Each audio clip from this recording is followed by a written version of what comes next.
근본적으로 죽음이 두렵지 않은 것은 부활이 있기 때문이죠. 제가 언젠가도 말씀드렸지만 이 세상 사람들, 이 예수를 믿지 않고 부활의 확신이 없는 사람들은 저 세상에 없다고 생각하는 사람도 많아요. 죽으면 끝이라고 생각을 합니다. 그러나 그렇지 않습니다. 저 세상은 분명히 있습니다. 이때 두 가지예요. 천국과 지옥이.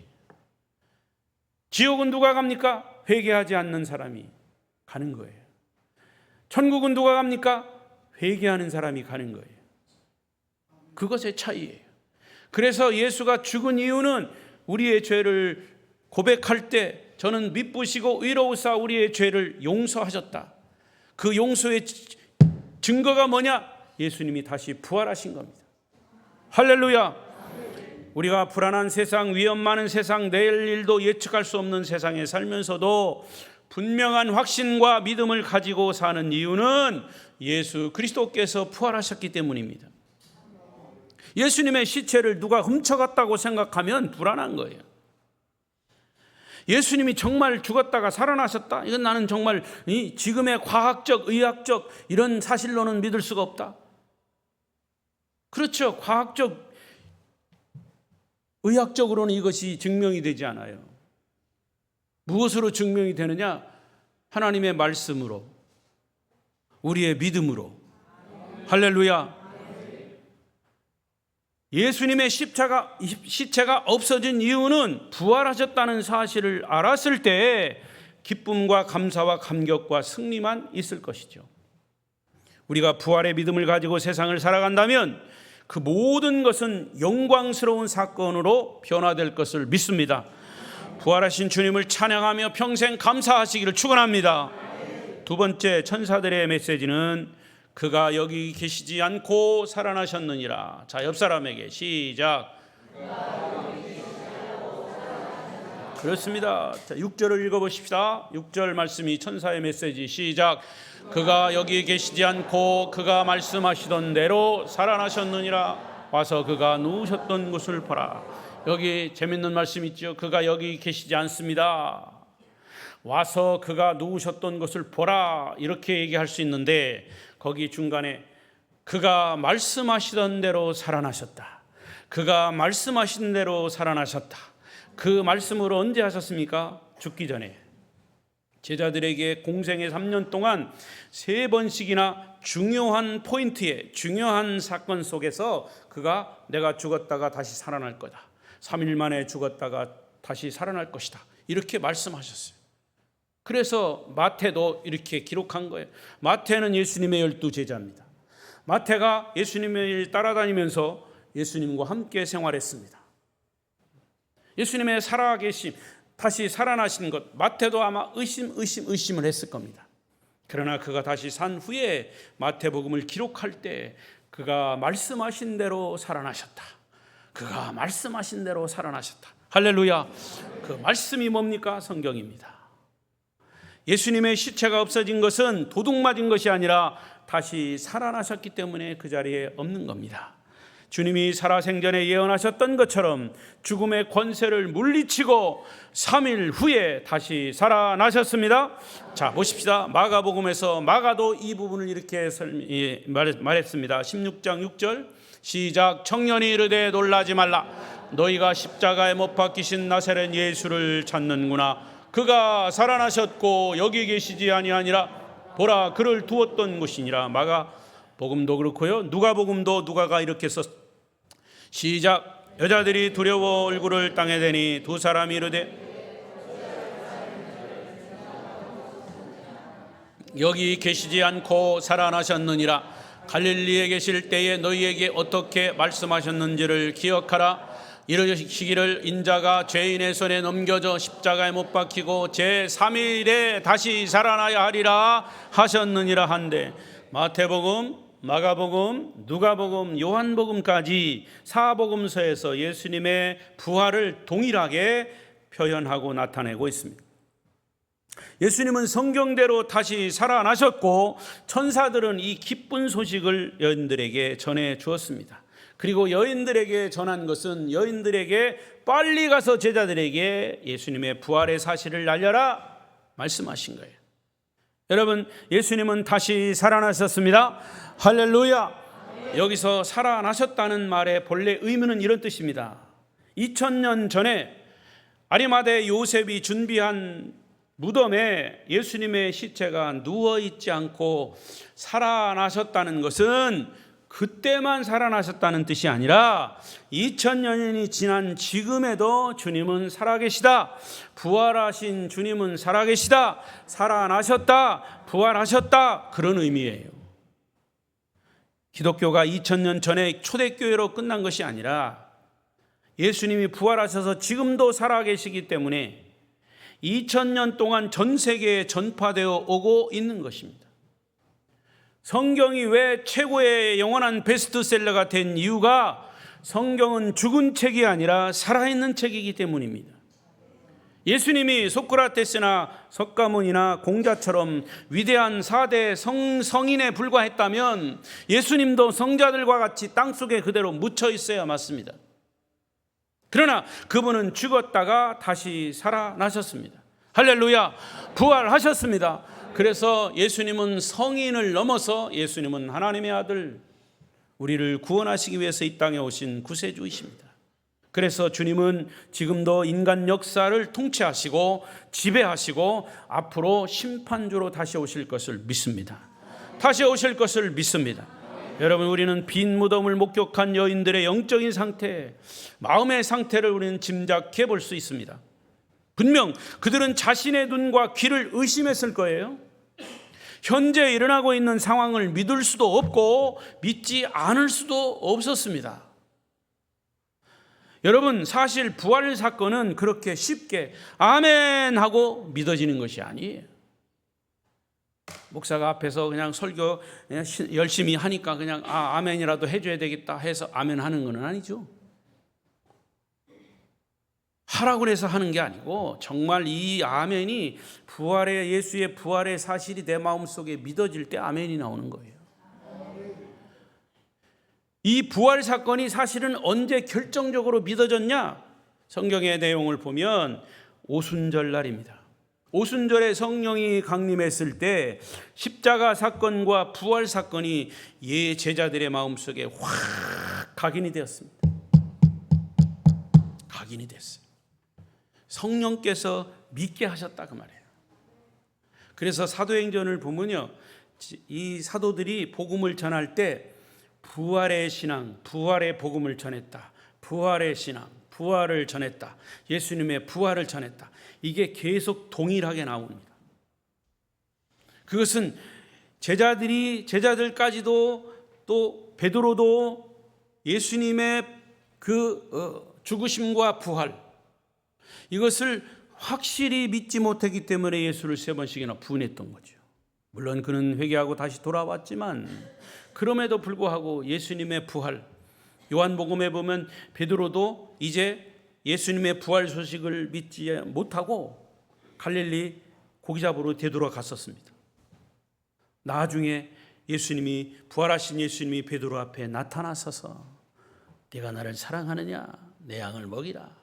3번씩이나 강조했지 않습니까?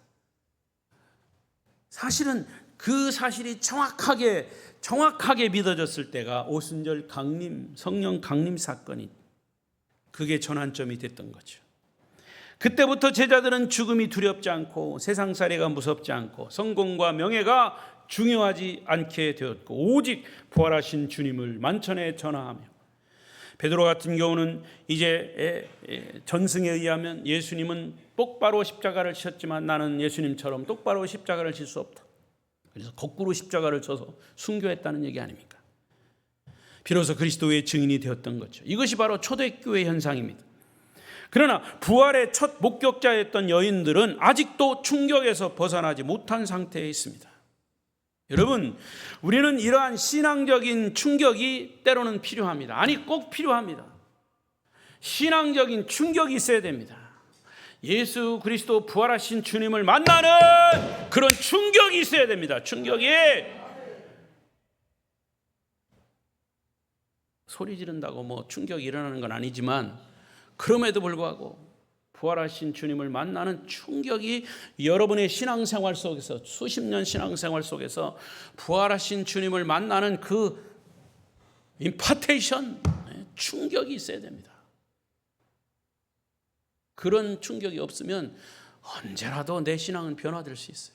변질될 수 있고 배신될 수 있고 내 감정과 내 모든 형편과 처지에 따라서 좌충우돌할 수 있다는 얘기죠.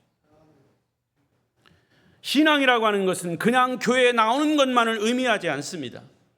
십자가 앞에서 무릎을 꿇고 내가 죄인인 사실을 깨닫고 죄를 회개하고 주님을 구세주로 영접할 때에야 비로소 우리는 신앙에 눈을 뜨게 되는데, 그때 성령이 강력하게 역사하고 부활하신 주님을 아주 충격적으로 만나는 그런 충격이 있어야 된다 그 말이죠.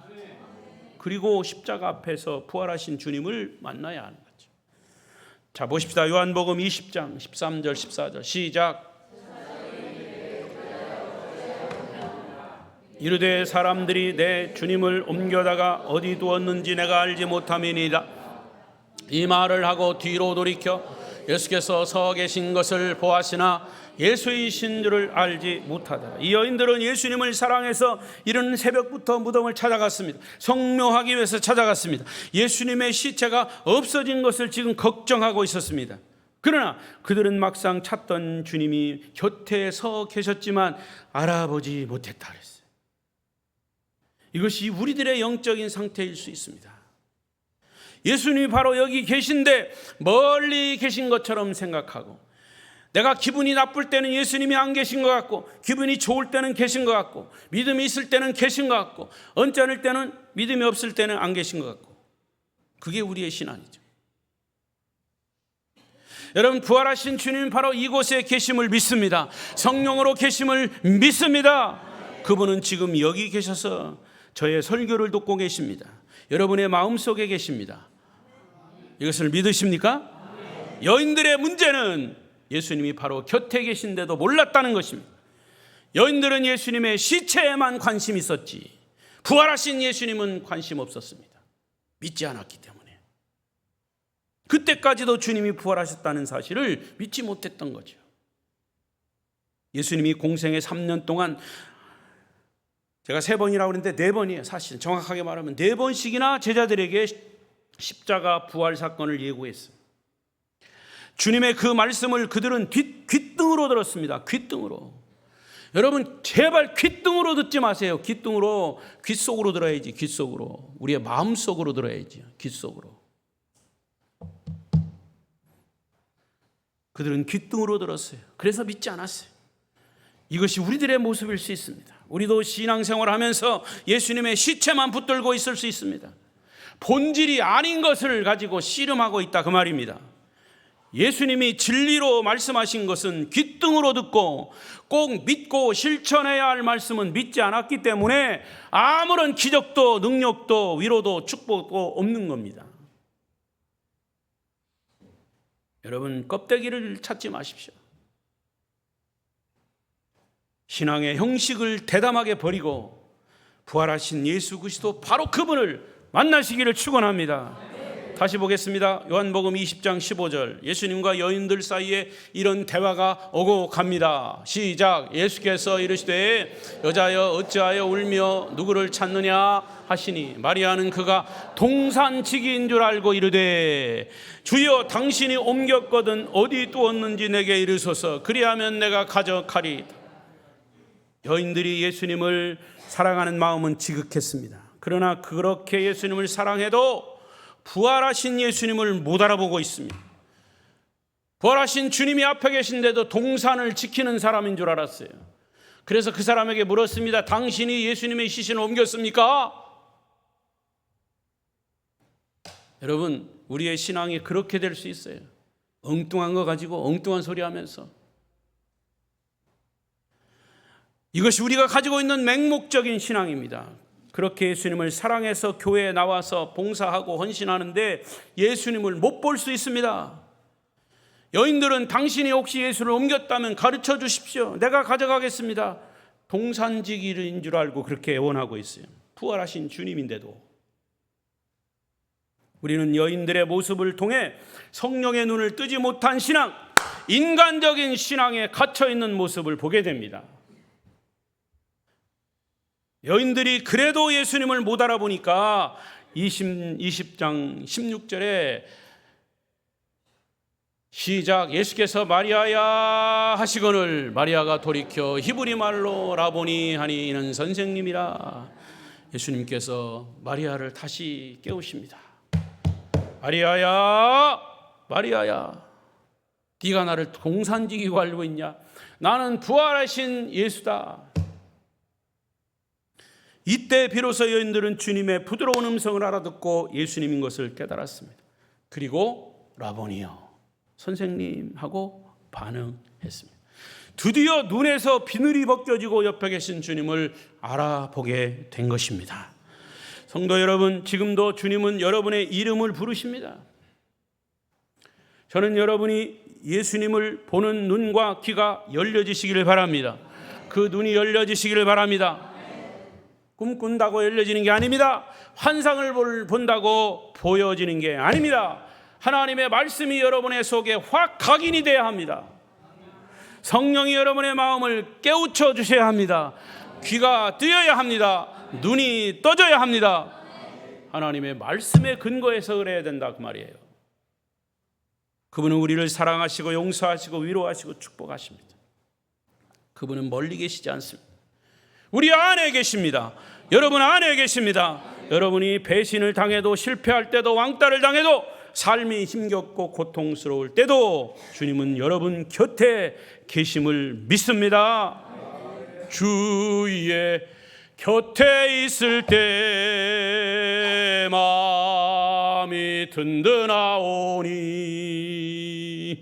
주여 내가 살 동안 인도하여 주소서.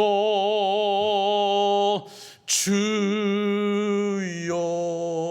주여 나를 인도하소서. 바른 세상 살 동안 주여 인도하소서. 세상 풍파 지난 후 영화로운 나라와 눈물 없는 곳으로 인도하여 주소서. 아멘. 주여 주여 나를 인도하소서. 바른 세상 살 동안 주여 인도하소서. 인도하실 줄 믿습니다. 하나님께 영광의 박수를. 바로 인도하실 그분은 부활하신 예수 그리스도이십니다.